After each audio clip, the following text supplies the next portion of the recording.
Good morning students. मैं Surendra Singh TGT arts government senior secondary school Dhuler. आज हम कक्षा 9th का 5वां अध्याय पढ़ेंगे, आधुनिक विश्व में चरवाहे। तो बच्चों, इसमें देखो, जो चरवाहे हैं इनके बारे में इतिहास पुस्तक में बहुत कम लिखा जाता है। यानी कि देखा जाए तो 6 से +2 तक का सिर्फ एकमात्र टॉपिक दिया है, एक चैप्टर दिया है चरवाहों का। तो बच्चों, आज हम जो घुमंतु चरवाहे हैं उनके बारे में पढ़ेंगे। चरवाहे तो आपको जानते हैं कि चरवाहे जैसे जो पशु पालते हैं, भेड़ बकरियां पालते हैं, उनको लेके, अपने पशुओं को लेके एक स्थान से दूसरे स्थान पे उनकी आवश्यकताओं की पूर्ति के लिए घूमते रहते हैं। जैसे कि उनकी आवश्यकता होती है घास की, पानी की, या फिर उनको मौसमी प्रभाव से बचाने के लिए एक स्थान से दूसरे स्थान तक जाते रहते हैं। तो आज हम उन्हीं के विषय में पढ़ेंगे। अगर देखा जाए तो इस वक्त आधुनिक समय में उनको एक किस्म से दरकिनार कर दिया है। उनके विषय में ना तो कोई ज़्यादा लिखा जाता है, ना ही ज़्यादा पढ़ा जाता है, मानो जैसे कि उनका अस्तित्व ही नहीं है। लेकिन इस अध्याय में हम पढ़ेंगे कि उनका कैसे अस्तित्व है, अर्थव्यवस्था में उनका कैसे सहयोग है और उनके क्या क्या योगदान रहता है अर्थव्यवस्था में। तो बच्चों, स्टार्ट करते हैं हम घुमंतु चरवाहे और उनकी आवाजाही। जो घुमंतु चरवाहे हैं, सबसे पहले आपको ये पता होना चाहिए, आवाजाही होता है एक स्थान से दूसरे स्थान तक आना जाना। तो जो चरवाहे हैं वो एक स्थान से दूसरे स्थान तक आते जाते रहते हैं अपनी आवश्यकताओं की पूर्ति के लिए। तो पहले बच्चों हम पहाड़ों से स्टार्ट करते हैं। जो पहाड़ों में क्या है, जो चरवाहे हैं उनसे हम आरंभ करते हैं। तो सबसे आरंभ है जम्मू कश्मीर के गुज्जर बकरवाल। जो जम्मू कश्मीर के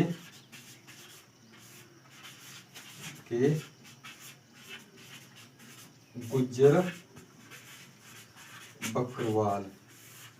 जो जम्मू और कश्मीर के जो चरवाहे हैं उनको क्या कहा गया है, गुज्जर बकरवाल है। वो क्या पालते हैं, वो ज़्यादातर क्या पालते हैं, भेड़ बकरियां पालते हैं। और उनके पास भेड़ बकरियों के बड़े बड़े रेवड़ होते हैं। और जब जम्मू कश्मीर में पूरा एरिया है जब बर्फ से ढक जाता है तो वो क्या करते हैं, तो शिवालिक पहाड़ियों का जो निचला क्षेत्र है उसमें अपने पशुओं को ले आते हैं। क्योंकि आपको पता है कि जब ऊपर बर्फ गिर जाती है तो क्या है, पशुओं के लिए चारा उपलब्ध नहीं होता। बर्फ की मुट्ठी पर जम जाती है, वनस्पति है जो बर्फ में दब जाती है, तो क्या करते हैं, तो फिर वो अपने पशुओं के चारे की आवश्यकता की पूर्ति के लिए क्या करते हैं, पशुओं को शिवालिक पहाड़ियों के नीचे का जो एरिया है, क्षेत्र है, वहाँ पे ले आते हैं। और फिर जब क्या होता है, गर्मियों का मौसम आता है तो धीरे धीरे अपने क्षेत्र में प्रस्थान करते हैं। कहाँ से, जो पीर पंजाल दर्रा है बच्चों, पीर पंजाल जो दर्रा है उसको पार करते हुए अपने क्षेत्र में चले जाते हैं जब गर्मी आती है। क्योंकि गर्मियों में क्या होता है, जो बर्फ होती है, जो बर्फ की चादरें ढकी होती है पर्वतों पे या पहाड़ों पे, वो क्या होती है, पिघल जाती है और वहाँ पे नई वनस्पति उग जाती है। तो क्या करते हैं ये, फिर अपने क्षेत्र में चले जाते हैं। इसके बाद है हिमाचल प्रदेश। बच्चों, हिमाचल प्रदेश में क्या है, जो कि घुमंतु लोग हैं हिमाचल के, जो पशु पालने वाले हैं, उनको क्या कहा गया है, उनको गद्दी कहा गया है। क्या कहा गया है, गद्दी। ये क्या करते हैं, ये भेड़ बकरियां पालते हैं तथा साथ में मवेशियां पालते हैं। हमारे ज़्यादातर जो लाहौल स्पीति का क्षेत्र है वहाँ पे गद्दी प्रजाति पाई जाती है, गद्दी समुदाय पाया जाता है। वो क्या करते हैं, जब सर्दियाँ होती है, हमारा जो अपर का एरिया है जैसे लाहौल स्पीति है, जब बर्फ से ढक जाता है तो क्या करते हैं, तो ये अपने पशुओं को लेके निचले क्षेत्रों में आ जाते हैं और क्या करते हैं, उनके जो पशुओं के जो चारा होता है उनकी पूर्ति यहाँ पे होती है। और जैसे जैसे फिर मौसम परिवर्तन होता है, गर्मी आती है, तो ये क्या करते हैं, अपने क्षेत्र में चले जाते हैं। और फिर इसके आगे पूर्व में गढ़वाल और कुमाऊं के गुज्जर। जो हमारा पूर्वी क्षेत्र है वहाँ पे गढ़वाल और कुमाऊं, वहाँ पे कौन रहते हैं, वहाँ पे गुज्जर रहते हैं। वो क्या करते हैं, वो क्या पालते हैं, ऐसे पशु पालते हैं, भेड़ बकरियां पालते हैं और साथ में मवेशियां पालते हैं। गाय के भी उनके पास क्या होते हैं, झुंड होते हैं। जब भावर भावार्थ जब सूखे जंगलों की तरफ ये चले जाते हैं और वहाँ पे क्या करते हैं, अपने आवश्यकताओं की पूर्ति करते हैं। और इसमें एक और टॉपिक दिया है बुग्याल। बुग्याल होता है जो ऊपरी घास के मैदान है, जैसे कि जहाँ पे क्या होता है, बर्फ जब हट जाती है तो वहाँ पे वो वनस्पति उगती है जो कि बहुत ही लाभदायक है पशुओं के लिए, तो उसे बुग्याल कहा गया है। तो फिर ये वहाँ पे चले जाते हैं। और जम्मू कश्मीर के काफ़ी ऐसे जो घुमंतू लोग हैं, वो जैसे जैसे समय बीतता गया धीरे धीरे क्या हो गए, वो उत्तर प्रदेश में ही शिफ्ट हो गए और वहाँ पे ही रहने लगे। तो बच्चों ये था जो हमारे हिमाचल क्षेत्र या अपर का क्षेत्र कह सकते हैं आप, उत्तरी भारत कह सकते हैं, वहाँ के या पहाड़ों के जो घुमंतू लोग थे। और आगे देखेंगे हम जो पठारों, मैदानों और रेगिस्तान के जो घुमंतू लोग हैं उनका जीवन कैसा है। जैसे पठारों वाला है, पठारों और रेगिस्तानों में कैसे होते हैं। तो जो बच्चों पठारों में जैसे महाराष्ट्र में कौन से रहते हैं, महाराष्ट्र में उनको क्या कहा गया है, धंगर कहा गया है।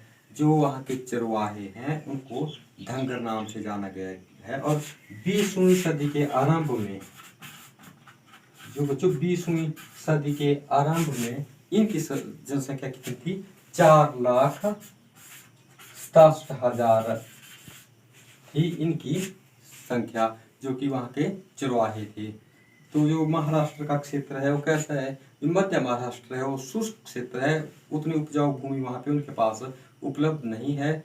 लेकिन उनका जो मुख्य धंधा था वहाँ का लोगों का, वो क्या था, पशु पालना। और वो अपने पशु की आवश्यकता के अनुसार एक स्थान से दूसरे स्थान तक जाते रहते थे। और फिर वो क्या करते थे, जब महाराष्ट्र में ज़्यादा सूखा पड़ जाता था तो क्या करते थे, तो वहाँ से चले जाते थे कहाँ पे, कोंकण में।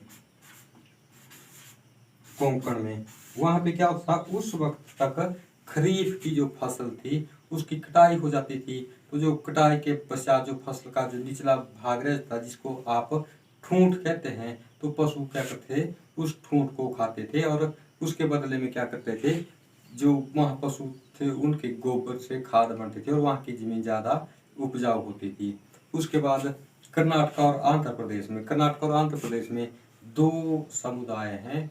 एक गोला समुदाय है जो कि गाय भैंस पालता है और इनके भी बड़े बड़े क्या है, समूह हैं। और जो दूसरा है वो कुरमा और कुरबा, जो कि क्या करता है, भेड़ बकरियां पालता है। लेकिन ये क्या है, जो भेड़ बकरियां पालने के साथ साथ एक खेती भी करते हैं। और क्या करते हैं, खेती के साथ जैसे मान लो ये कंबल बनाते हैं, दूध बेचते हैं, घी बेचते हैं, इस तरह से क्या करते हैं, ये अपना रोजमर्रा की जिंदगी में जो आवश्यकता है उनकी पूर्ति करते हैं। लेकिन ये गर्मी सर्दी के प्रभाव से अपना स्थान परिवर्तित नहीं करते, जो कि कौन से हैं, पठारों में गर्मी सर्दी के कारण नहीं, ये क्या करते हैं, जैसे बरसात और सूखे के कारण अपना स्थान परिवर्तित करते हैं। जैसे बरसात पड़ती है तो आपको पता है कि जो भेड़ बकरियां हैं उनके लिए अनुकूल मौसम नहीं होता बरसात में, तो क्या करते हैं, बरसात में ये दूसरे स्थानों पे चले जाते हैं। और ये यानी कि मौसम परिवर्तन के हिसाब से ये क्या करते हैं, वहाँ पे अपना स्थान परिवर्तित करते हैं। उसके बाद है उत्तर प्रदेश, जैसे कि हो गया उत्तर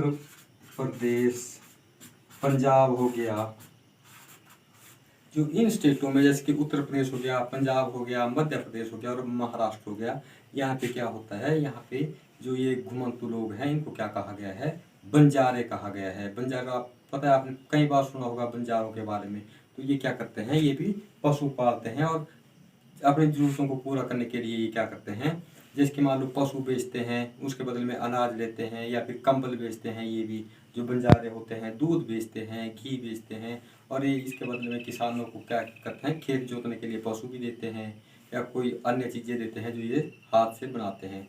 और राजस्थान में है फिर जो बच्चों राजस्थान है, इसमें क्या है, इसमें है रायका। जो वहाँ के घुमंतू लोग हैं या जो वहाँ के चरवाहे हैं उनको रायका कहा गया है।